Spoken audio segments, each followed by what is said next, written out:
السلام علیکم ورحمۃ اللہ وبرکاتہ۔ ناظرین، امید کرتی ہوں آپ سب لوگ خیریت سے ہوں گے۔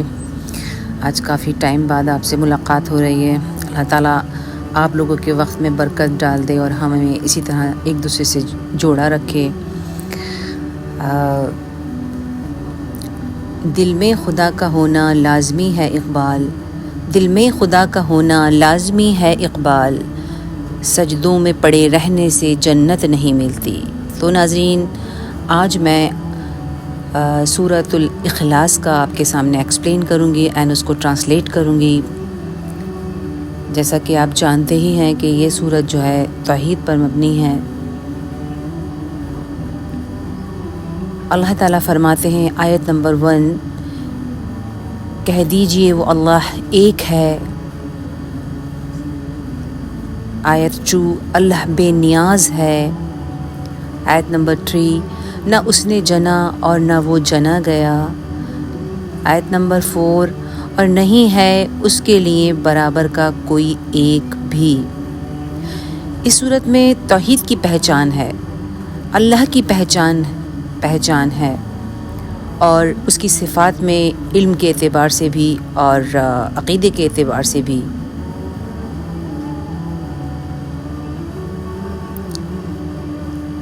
یہ صورت اللہ تعالیٰ کا تعارف انٹروڈکشن کراتی ہے کہ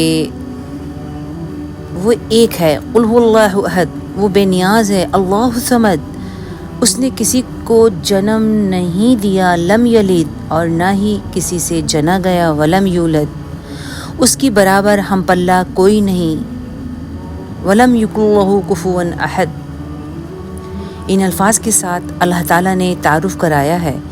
اس سے پتہ چلتا ہے کہ اللہ تعالیٰ اپنی ذات و صفات کے اعتبار سے اور اپنے اسماء کے اعتبار سے اکیلا ہے، کوئی بھی اس کے برابر کا نہیں۔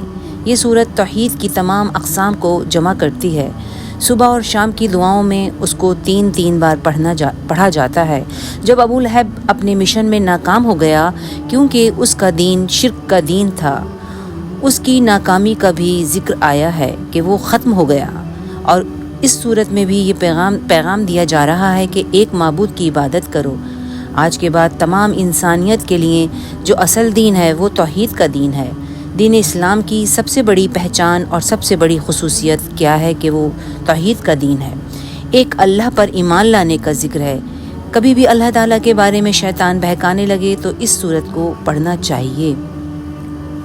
ابی ابن کعب سے اس کی شان نزول کے بارے میں روایت ہے کہ مشرکین کے جو لوگ شرک کرتے تھے وہ نبی صلی اللہ علیہ وسلم کے پاس آئے اور کہنے لگے کہ ہمارے لیے اپنے رب کا منصب بیان کریں کہ تمہارا رب کس قبیلے سے تعلق رکھتا ہے جس پر آپ ہمیں ایمان لانے کو کہتے ہیں، اس کا تعارف تو کرائیں تاکہ ہم کو بھی اس رب کی پہچان ہو جائے۔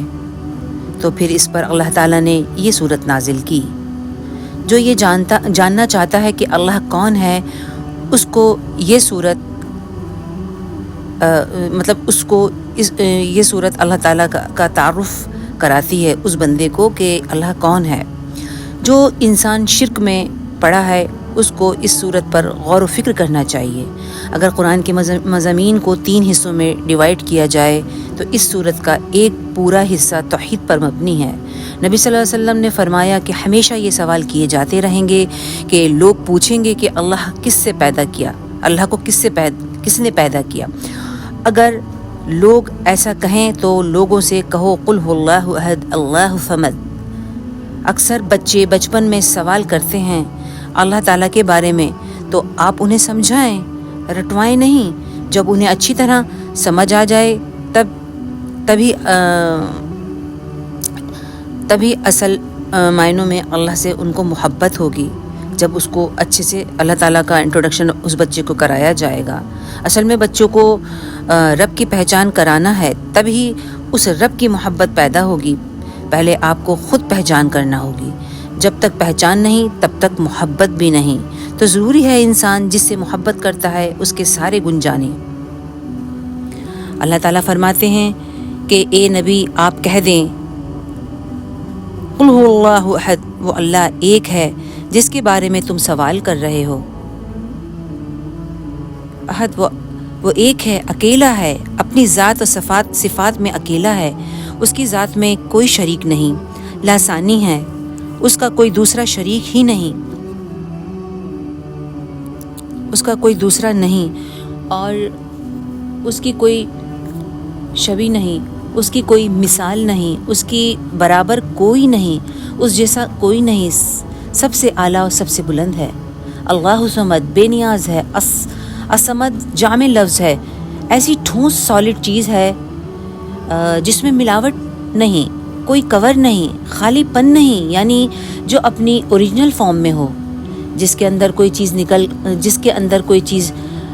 نکل سکے اور نہ ہی جا سکے۔ الصمد مضبوط، جس پر کوئی اور سردار نہ ہو، وہ صرف ایک ذات ہے، وہ اکیلا ہے، وہ ایک ہے، وہ اپنی ذات میں پرفیکٹ ہے، اس کو کسی اور کی ضرورت ہی نہیں، وہ مکمل ہے، کامل ہے، پرفیکٹ ہے، جس کا کوئی اینڈ نہیں، وہ زندہ ہے، اس کو کبھی موت نہیں آئے گی۔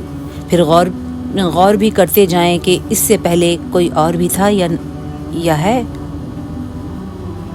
اس کا کوئی وارث بھی، اس کا کوئی بھی وارث نہیں، جس کو موت نہیں۔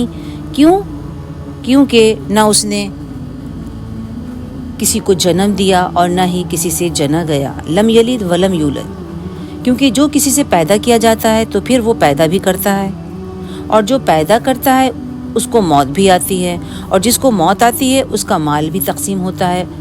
وہ تو الصمد ہے، اس کا کوئی وارث نہیں، جو کوئی بے عیب ہو اور اس کا کوئی وارث نہ ہو، جو کبھی نہ سوئے کبھی نہ بھولے۔ اب کون ایسا ہے ناظرین جو نہ سوئے نہ بھولے؟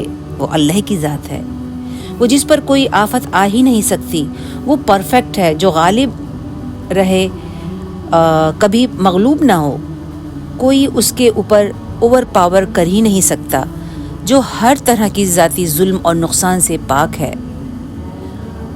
وہ خود پرفیکٹ ہے، اس لیے اس کو کسی کی ضرورت ہی نہیں، اس کو اولاد کی بھی ضرورت نہیں۔ جن کے پاس اولاد نہیں ہوتی وہ ناشکری کرتے ہیں اور اللہ کی دی ہوئی نعمتوں کو بھول جاتے ہیں۔ قرآن میں اللہ تعالیٰ فرماتے ہیں کہ رحمان کو زیب نہیں دیتا کہ وہ کسی کو اپنا بیٹا بنائے۔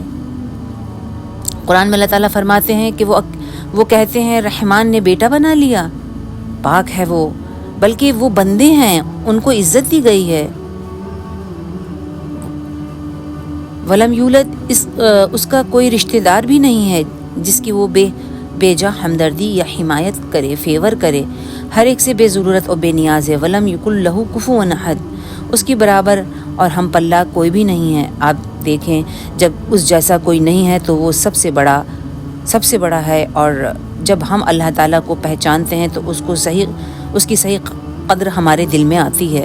پھر ہم صحیح معنوں میں اس سے دعا کرتے ہیں کہ ساری طاقت اور ہر چیز صرف اسی کے پاس ہے، وہ سب کی ضرورتیں پوری کرتا ہے، اس کو کسی کی بھی ضرورت نہیں، وہ سب کا سہارا ہے، اسے کسی سہارے کی ضرورت ہی نہیں۔